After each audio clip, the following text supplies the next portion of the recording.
I am Matilda of Frisia, Queen of France, though my story begins far from the courts of Paris. Born into the ruling house of Frisia, my childhood was shaped by the rugged coastlines and the restless winds of the North Sea. My father, Liudolf, Margrave of Frisia, instilled in me a sense of duty and resilience.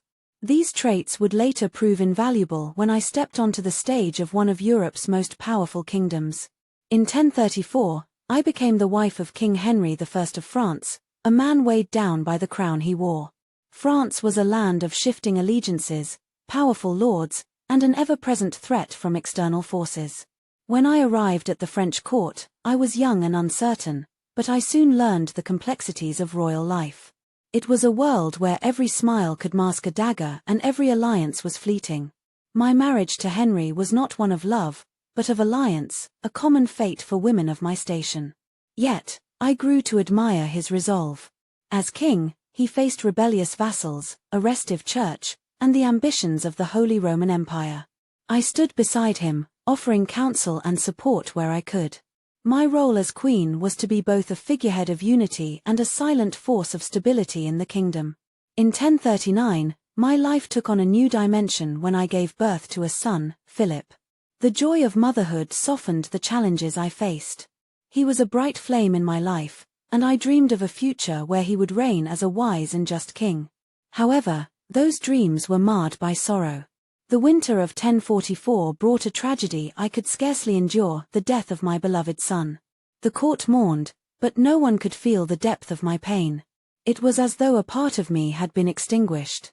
The years that followed were heavy with grief, yet I remained steadfast in my duties, finding solace in prayer and the quiet resilience of my people.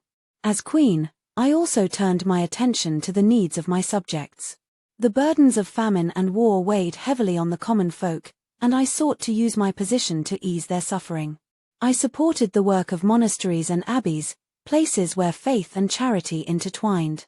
I believed in the power of education and the preservation of knowledge, encouraging the work of scholars and scribes. My time as queen was not without its challenges. The nobility often tested the authority of the crown, and I witnessed the delicate dance of diplomacy and force that Henry wielded to maintain control. As his partner, I understood the loneliness that came with his responsibilities. Though we were often surrounded by advisors and courtiers, we were truly alone in the weight of our roles. By 1060, the kingdom faced new uncertainties. The death of Henry that year left our son Philip, now a young boy, as king. I watched over him with a protective gaze, determined to guide him as he stepped into the role his father once held. My final years were spent ensuring that France remained strong for Philip's future reign. As I reflect on my life, I see it as a tapestry of light and shadow, triumph and sorrow.